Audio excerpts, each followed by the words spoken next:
Hello, scumbags, and welcome to Unleashed. I'm Andrew Fantasia. I wanted to make a special little Unleashed video for you that is going to shake the very foundations of the Rebel Scum podcast channel. And here it is. Here is this video right here. I'm just going to go right ahead and say it. The topic of this Unleashed is as follows. I think The Last Jedi is a better movie than The Empire Strikes Back. And we just lost half our followers now. But you know what? That's just how I feel. And if it's not how you feel, I 100% understand that. I 100% respect that. By all means, if you don't like this movie, keep not liking it. I'm not here to change your mind.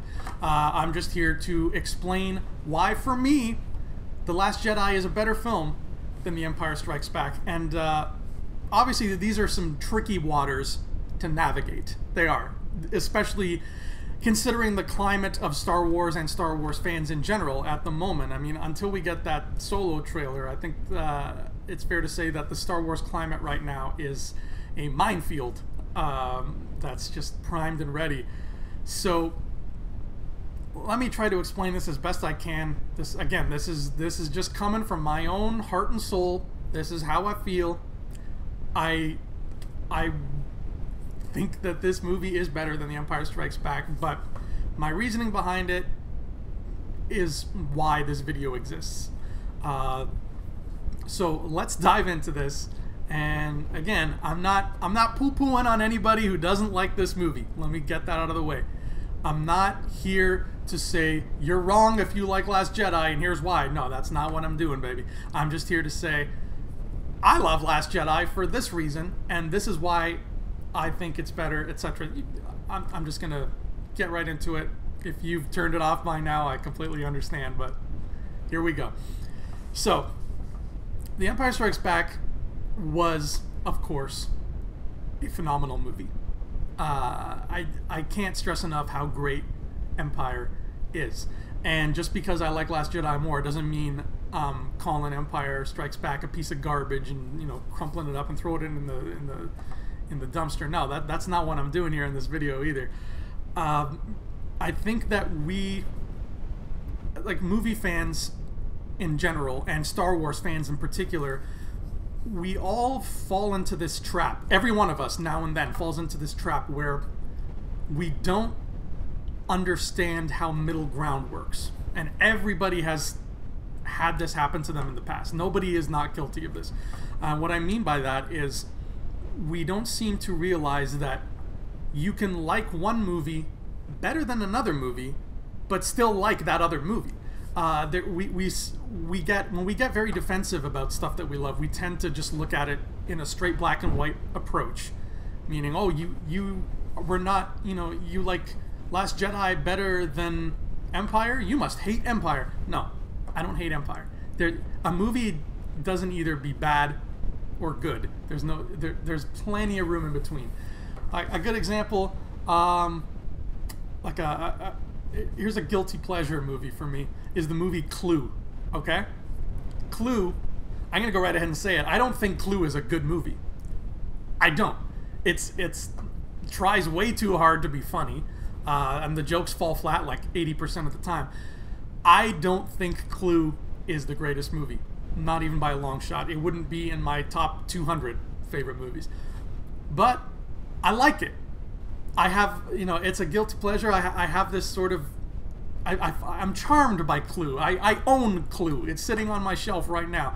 I haven't watched it in like 10 years, and I probably won't watch it for another 10 years, but I like the Clue movie enough to buy it, even though I don't think it's that great of a movie. That is sort of the way that I think we all, as movie fans, need to start looking at films, is in this sort of way, where it's like, I don't love this, but I don't hate it either. There is a middle ground. There is such thing as a movie scoring 5 out of 10. And I think we need to, and I'm not singling out anybody. I have been guilty of this, like I said, so has everybody I've known. We need to start looking at movies on a broader spectrum than just it was crap and it was magnificent. So on the subject of Last Jedi and Empire Strikes Back, there is something in Empire that changed the game back in the day. There was. We have the revelation of Darth Vader. We had this movie, this fairy tale movie that did not end with a happy ending, that in fact ended with a giant cliffhanger and kept the world wondering for 3 years if he was if Vader was telling the truth or not, and all that. It was just outstanding stuff. We have this cryptic wording from Yoda about there being another, and we don't know what that means. That is, for all intents and purposes, as far as I'm concerned, that is all sign of a great movie right there, everything I just said. Funny story about that. I'll tell you a quick story about I used to have a stepmom back in the day, and my stepmom and her 3 brothers growing up, they were the perfect age for the original trilogy back in the late 70s, early 80s. They were enamored with those movies, and they went as a family to see the movies all together. So you got 4 little kids, 1 girl and 3 boys, all watching these movies and just being in love with them. And she told me when they went to go see Empire Strikes Back in May of 1980, they were there like opening weekend, all sitting in the I was gonna say front row, but that's not a good thing for a movie. They were they were there and they were ready. And one of her little brothers was obsessed with Luke Skywalker. He, as far as he was concerned, he wanted to be Luke Skywalker. Like, that was his hero to end all heroes. And as they're sitting there in the theater, and the Bespin scene happens, and the lightsaber duel happens, and then Vader says, "I am your father." She told me that her little brother, sitting in that seat, he might have been maybe 6 years old, staring up at the screen, screamed out, "No, Luke! It's not true! Don't listen to him!" That, like, a little kid got so enamored by this movie back in the day that they had that sort of response. And she said, like, the whole car ride home, everybody was, buzzing with excitement about this movie, and that brother was just sitting in the car like this. Because he refused to believe that Vader was going to be Luke's father, because no. That was his line of reasoning. He was like, no, my hero is not related to that monster. Not in a million years. No. But that's just how strong the love was for Empire. It really is. It had that effect on people. And me personally, I'm a guy who loves long-term storytelling. I love cliffhangers. I do. Especially in movies, because TV does it all the time. TV is made for cliffhangers. So when TV does it, it's not as special. When a movie does it, that gets my attention. And as far as I can tell, I might be wrong, but I don't think I am, Empire Strikes Back is the first movie in the history of Hollywood that has ended on a cliffhanger. So if I had been alive in 1980, which I wasn't, that would have blown my effing mind, and I would have been like, yep, this is my favorite movie now, hands down, just because of that cliffhanger. Now, fast forward, 37 years, and we have The Last Jedi. Here we are. And of course, people loved it, people didn't love it. And either way, it's okay. But the reason I loved it is that there is a type of modern storytelling. I can't even put it to words. It's very hard to sort of pinpoint this, but there are certain modern movies that I would say post 2005 that have a kernel of storytelling that drives everything forward in a way that movies in the past, before 2005, give or take, have never done before. Movies I can think of that really did stuff like this were things like The Dark Knight, things like Inception, and I'm not just naming Christopher Nolan movies, those are just the first 2 that came to my mind. Movies like The Avengers, there's just something about them that is, it's very aware of the fact that it exists in this time period, and it tells a classic sort of story, but moves it forward in a way that it opens up a lot more possibilities. And that's the best way I can describe it. I'm sorry. Sometimes my writer brain looks at a thing and acknowledges it without kind of translating it into English for myself. If maybe out there, if anybody out there is a writer, you might know what I mean by this. But that is the feeling I get from movies like that. And The Last Jedi, I would 100% put into that category, because it does do that. It does take this classic story, arguably the classic story, and tells another chapter of it, while at the same time moving it forward in this, this modern momentum that these certain movies seem to have going for them. And it takes it to a place that, for me, makes it very exciting to see what's going to happen next. I mean, this was... The cliffhanger in this was not as earth-shattering as it was in Empire, but it was still... It wasn't even as earth-shattering as the cliffhanger we got at the end of The Force Awakens, but it was still a cliffhanger in the sense that I'm just like, what the hell is Episode 9 going to be? And it... But, like, it gave me so much more than just a cliffhanger. It gave me so much different material, so much to think about, so much to look at, more, I'd say, than Empire did.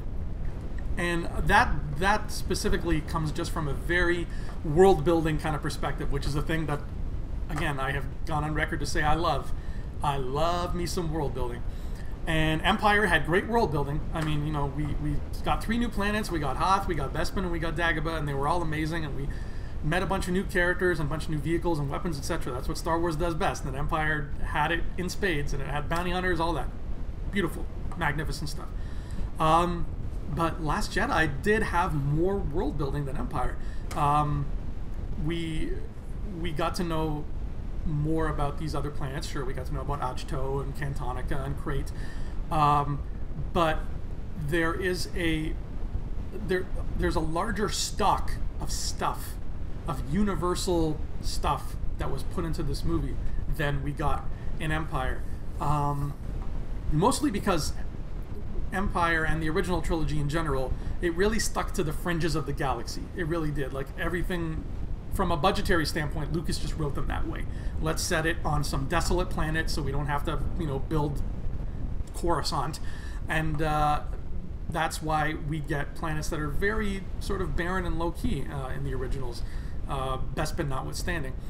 And in The Last Jedi, we still have those barren planets, but then we have a planet like Cantonica where it is fully ingrained in the culture of the galaxy, and we have billions of aliens, billions of vehicles, animals, a bakery.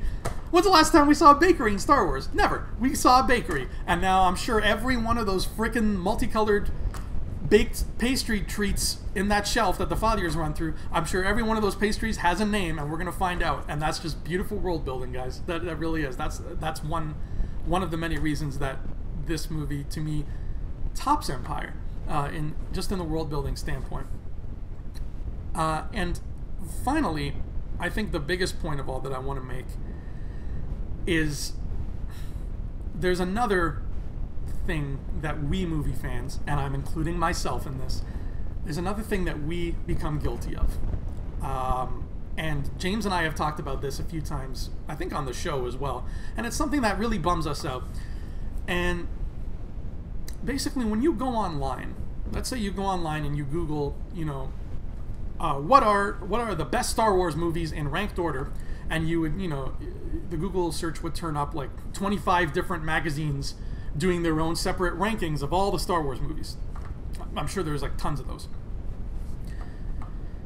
The reason this bummed us out was because every one of those lists, whether it's Variety or Empire Magazine or Entertainment Weekly, whoever's making the list, whether it's BuzzFeed, whatever, go on any of those lists, and what do you see?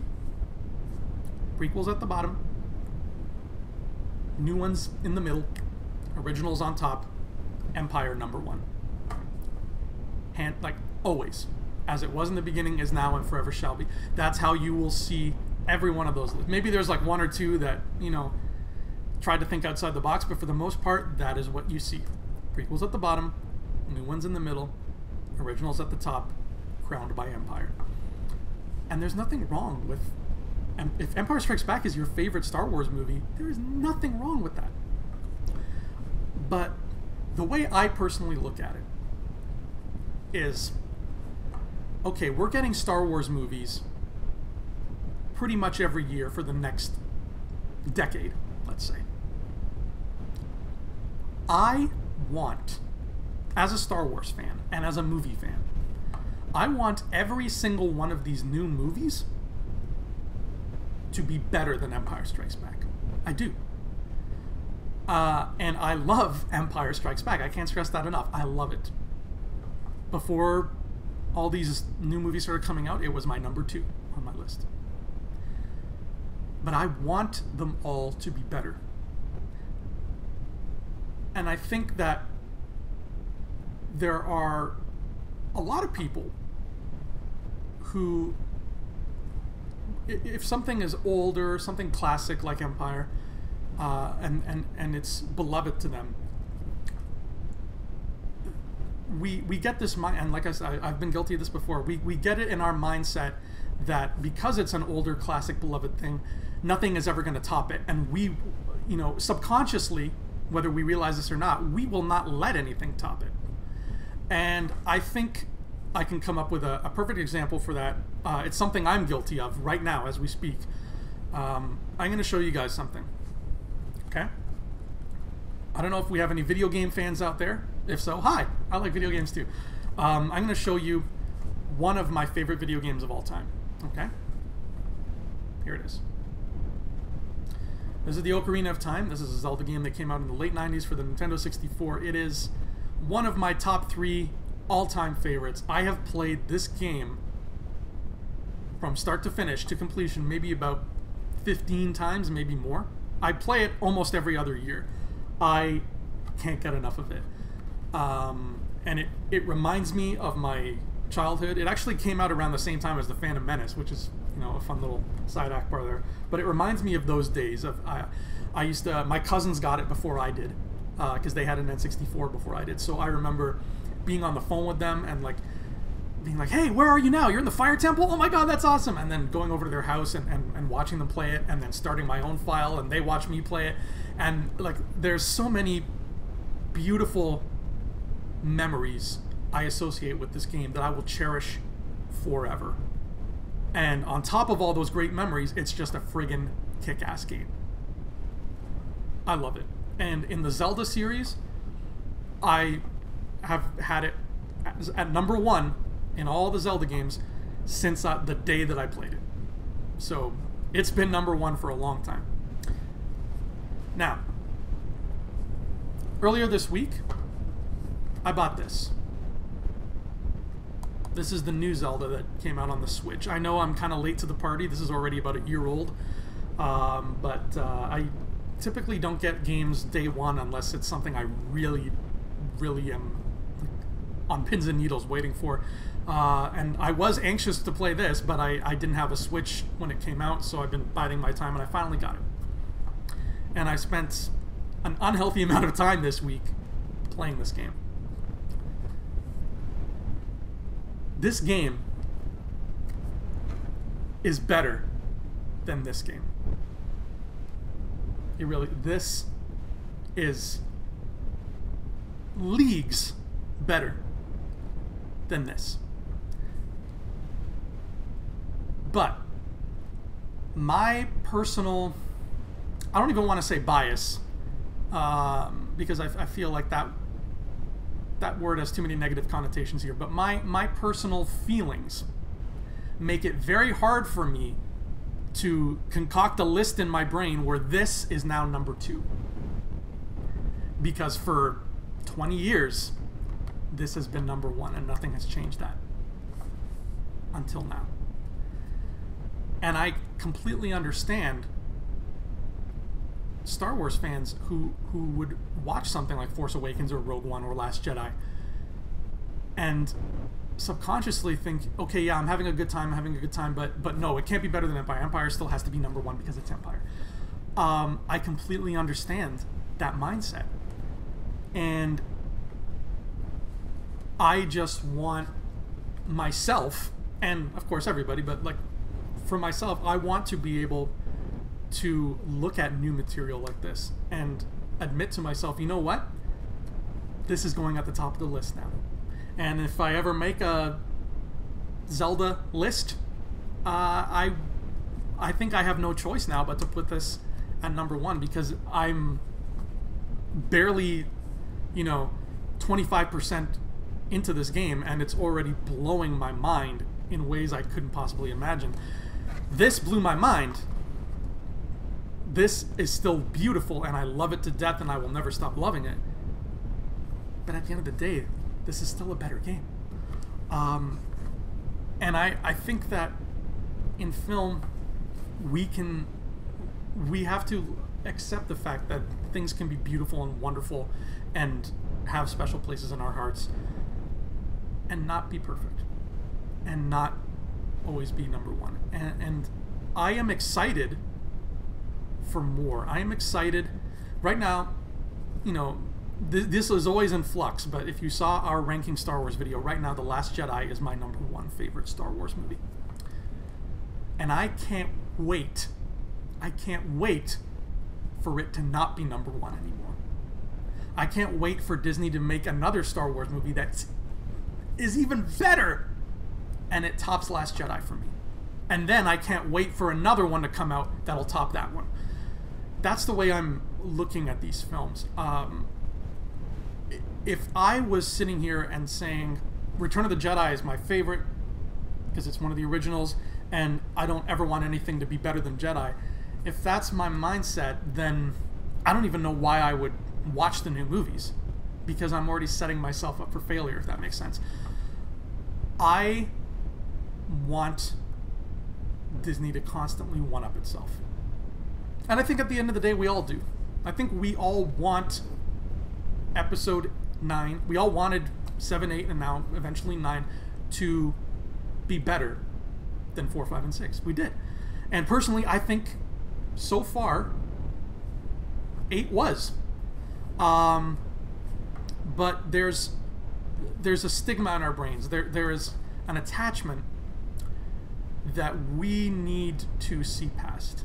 And again, I'm not saying that I'm not guilty of it, because I am.